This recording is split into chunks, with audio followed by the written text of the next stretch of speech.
Hello, everyone. It's taken me roughly 20 minutes to set this up with the camera angle that I want. I don't have any other camera than my laptop camera. So my laptop is currently balanced at a right angle on top of a box, 3 textbooks, and wedged between 3 more textbooks so it doesn't fall over. But we got it.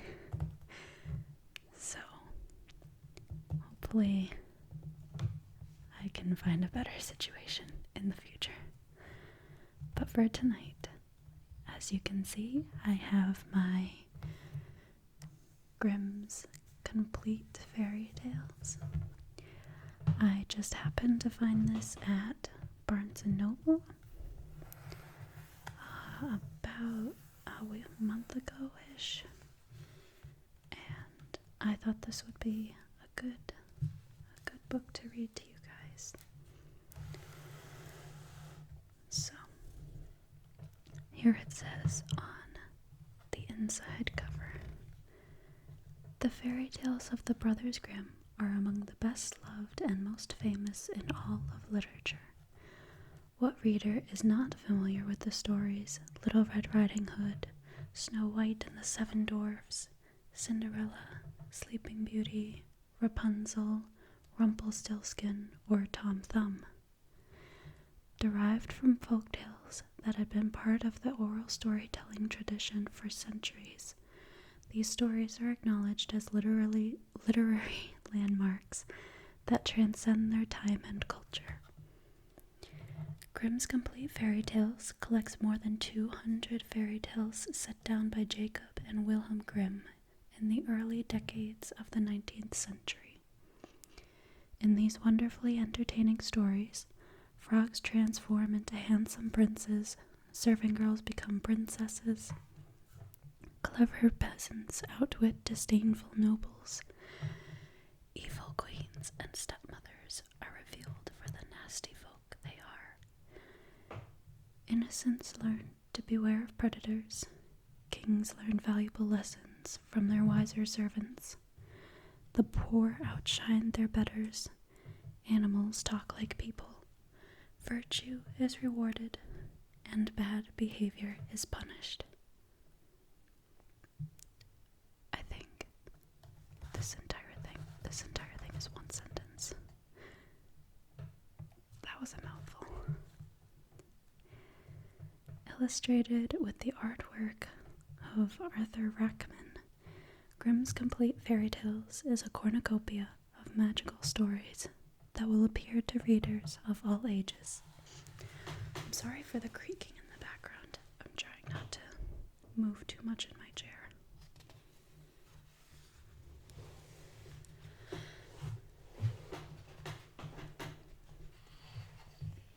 Okay, hopefully I don't have to move too much anymore. Grimm's Complete Fairy Tales, illustrated by Arthur Rachman.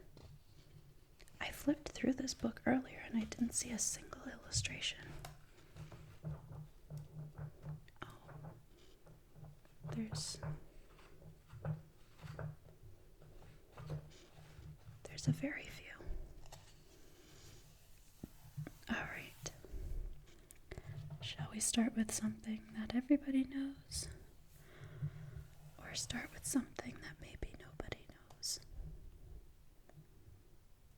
I don't even know how to say this name. Katrin algae, maybe. Let's see here. There's the Frog King, the Giant and the Tailor, the Little Peasant, the Golden Key, Sharing Joy and Sorrow, the Nail, Tom Thumb, Tom Thumb Journeyman, Sweet Porridge, the Young Giant, the elves, fair Catronelgy and Piff-Paff Poultry, the old beggar woman, the Jew among thorns, King Thrushbeard, Fitcher's bird, the robber bridegroom, old Hildebrand, the singing bone, Maid Maylene, the skillful huntsman. I don't know how to say this word. Allerlero. I hope that's how you say that. I have no idea, actually. Cinderella, Smelly Mountain, the glass coffin, Rapunzel, old Rink Rink, the straw, the coal, and the bean, the hare's bride, the hare and the hedgehog, the dog and the sparrow, Hare Corbies. Oh my goodness, there's so many. Oh my god. Okay, I'm not gonna read them all. They weren't lying when they said there's over 200 in here. Let's see.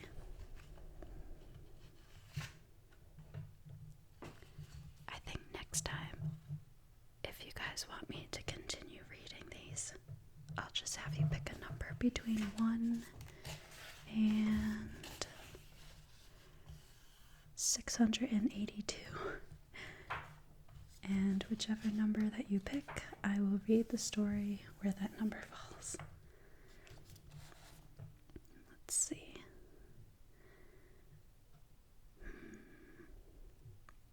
Let's read something basic. Something that everybody knows just to get started. Could read Rumpelstiltskin.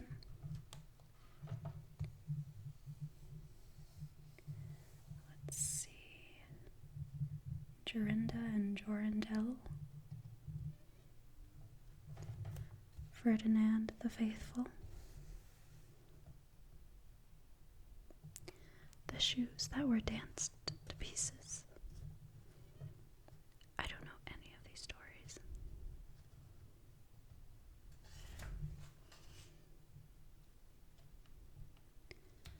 Oh my goodness. The Six Swans.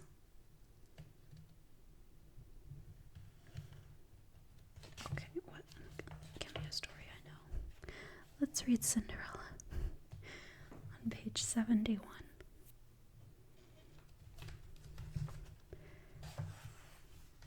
This book is kind of overwhelming. There's a lot to choose from.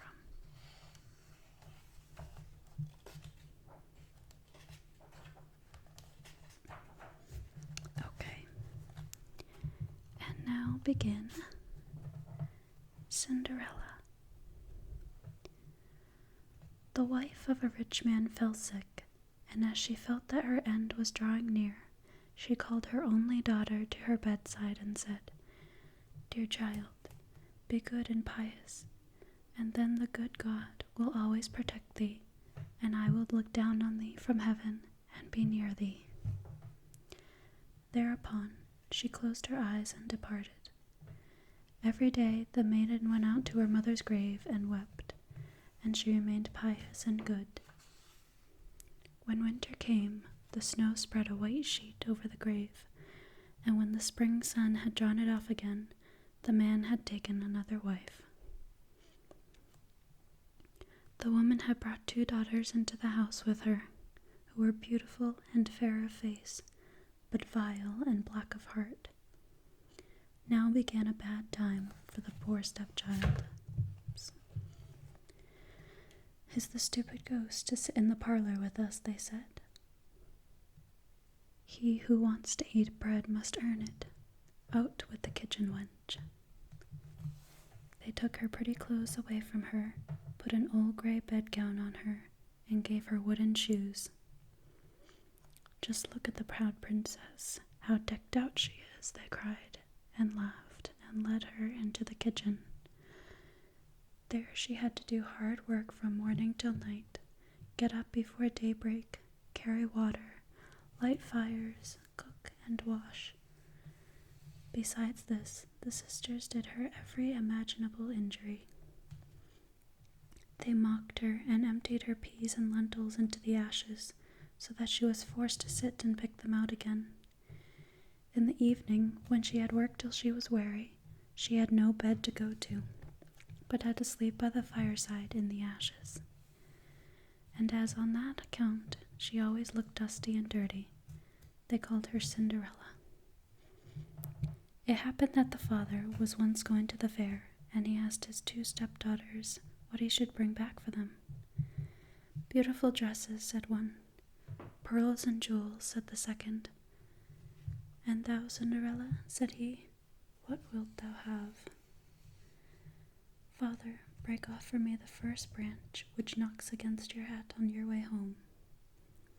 So he bought beautiful dresses, pearls and jewels for his 2 stepdaughters, and on his way home, as he was riding through a green thicket, a hazel twig brushed against him and knocked off his hat. Then he broke off the branch and took it with him. When he reached home, he gave his stepdaughters the things which they had wished for, and to Cinderella he gave the branch from the hazel bush. Cinderella thanked him, went to her mother's grave, and planted the branch on it, and wept so much that the tears fell down on it and watered it. It grew, however, and became a handsome tree. Thrice a day Cinderella went and sat beneath it and wept and prayed, and a little white bird always came on that tree, and if Cinderella expressed a wish, the bird threw down on her what she had wished for. It happened, however, that the king appointed a festival which was to last 3 days, and to which all the beautiful young girls in the country were invited, in order that his son might choose himself a bride.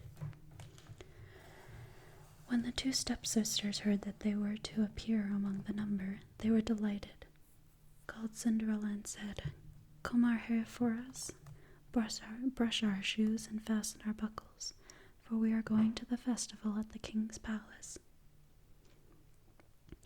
Cinderella obeyed, but wept, because she too would have liked to go with them to the dance, and begged her stepmother to allow her to do so. "Thou go, Cinderella," said she. "Thou art dusty and dirty, and wouldst go to the festival. Thou hast no clothes and shoes, and yet would dance." As, however, Cinderella went on asking, the stepmother at last said, "I have emptied a dish of lentils into the ashes for thee. If thou hast picked them out again in 2 hours, thou shalt go with us." The maiden went through the back door into the garden and called, "You tame pigeons, you turtle doves, and all you birds beneath the sky, come and help me to pick the good into the pot, the bad into the crop."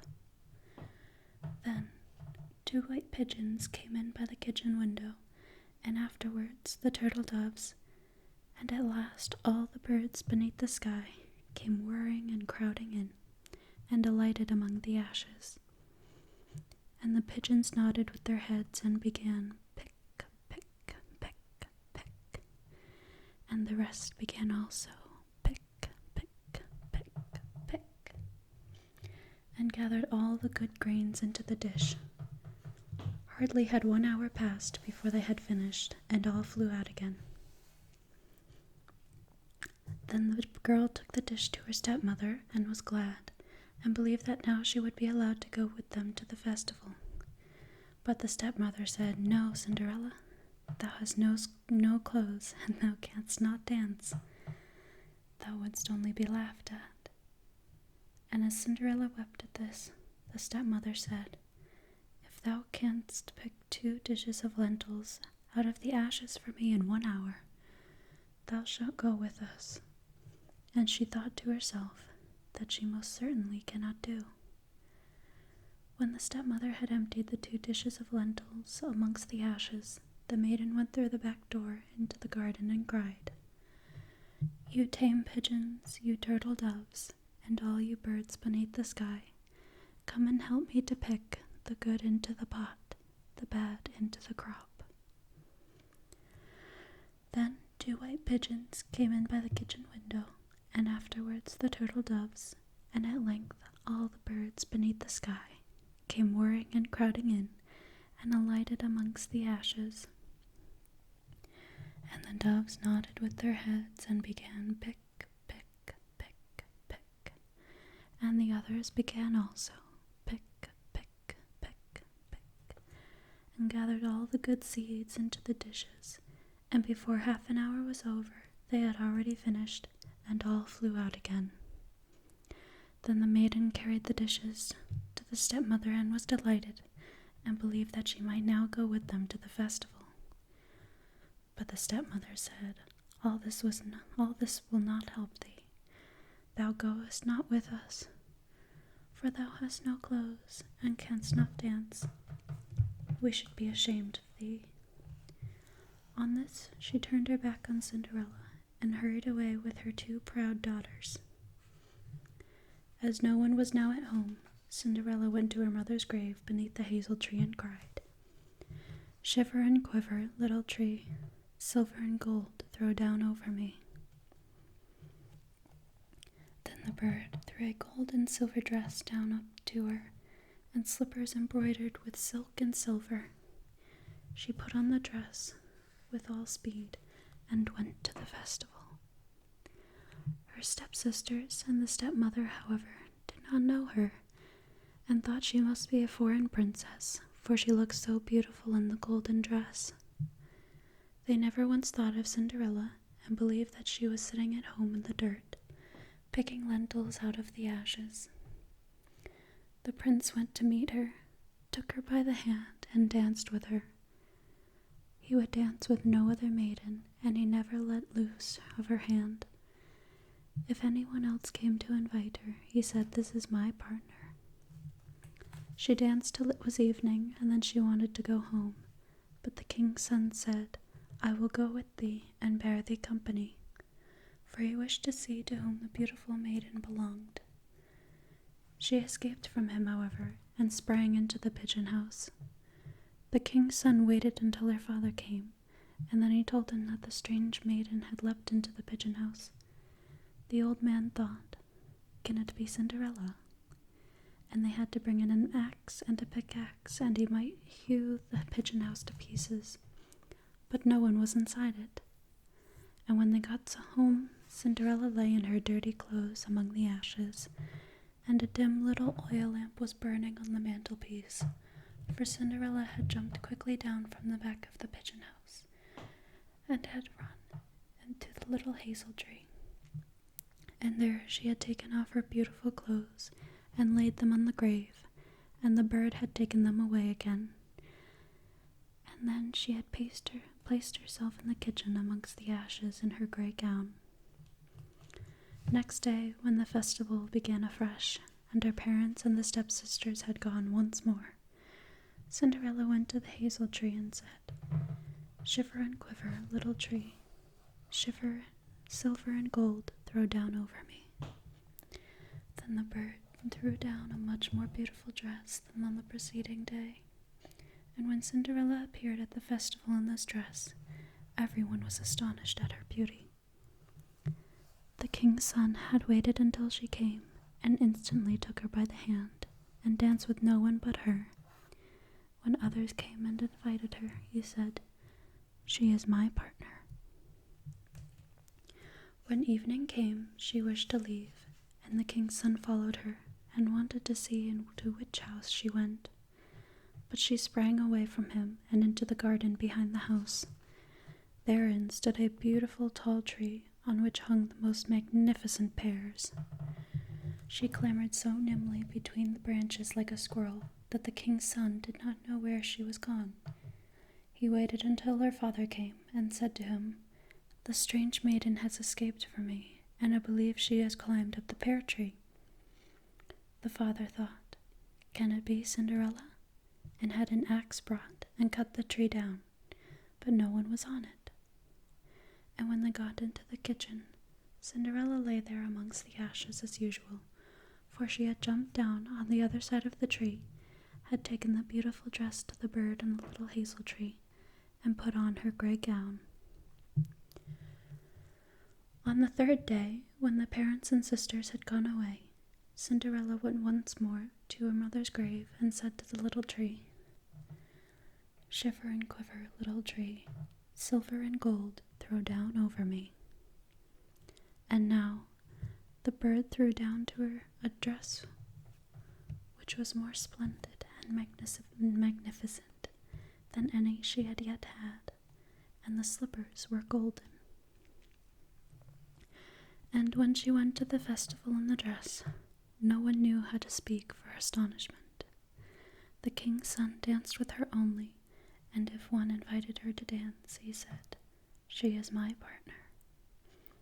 When evening came, Cinderella wished to leave, and the king's son was anxious to go with her, but she escaped from him so quickly that he could not follow her.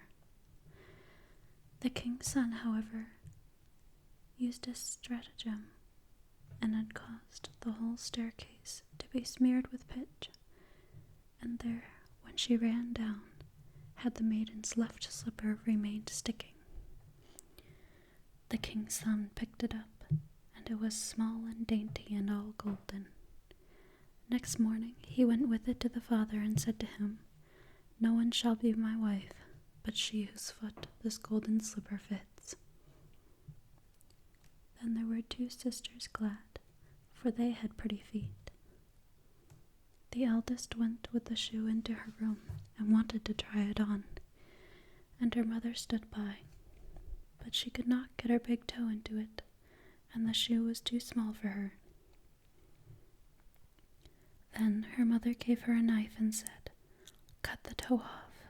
When thou art queen, thou wilt have no more need to go on foot." The maiden cut the toe off, forced the foot into the shoe, swallowed the pain, and went out to the king's son. Then he took her on his horse and his bride and rode away with her. They were, however, obliged to pass the grave, and there on the hazel tree sat the two pigeons and cried, turn and peep, there's blood within the shoe. The shoe is too small for her. The true bride waits for you." Then he looked at her foot and saw how the blood was streaming from it. He turned his horse round and took the false bride home again, and said she was not the true one, and that the other sister was to put the shoe on. Then this one went into her chamber and got her toes safely into the shoe, but her heel was too large. So her mother gave her a knife and said, "Cut a bit off thy heel. When thou art queen, thou wilt have no more need to go on foot."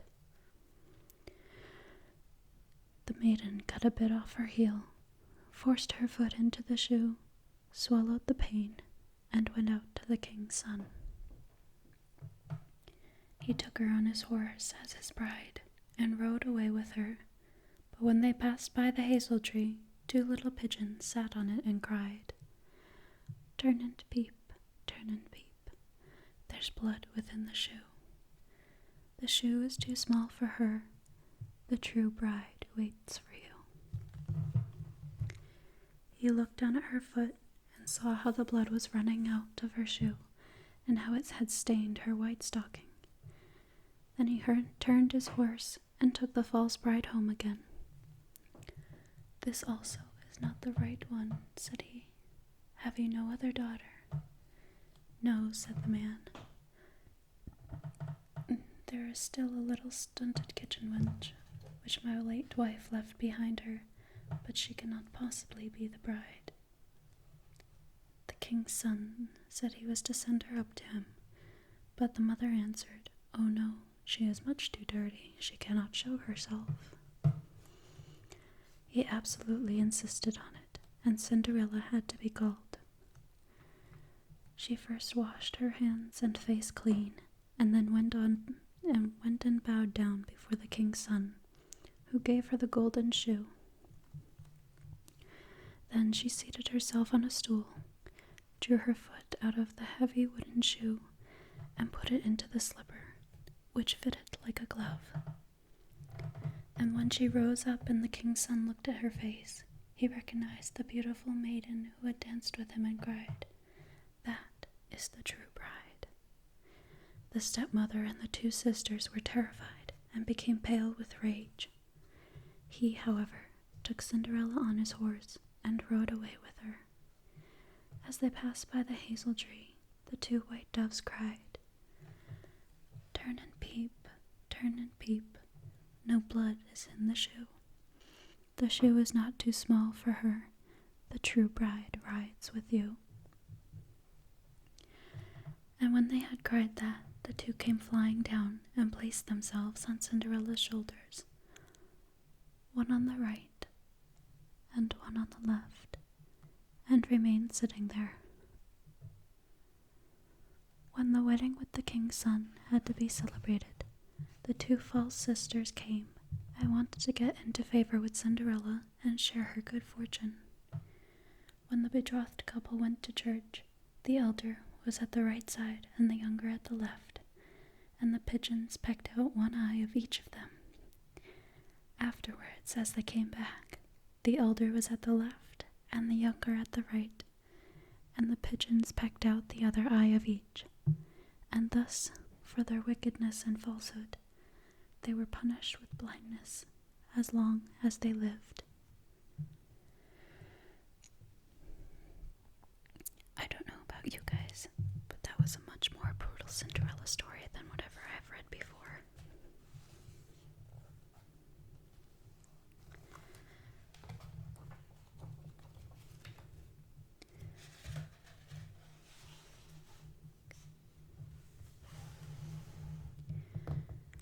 Alright.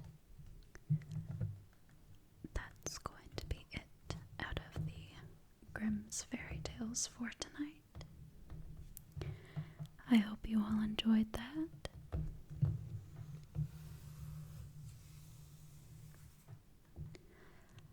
I hope you're all fast asleep or very close to it.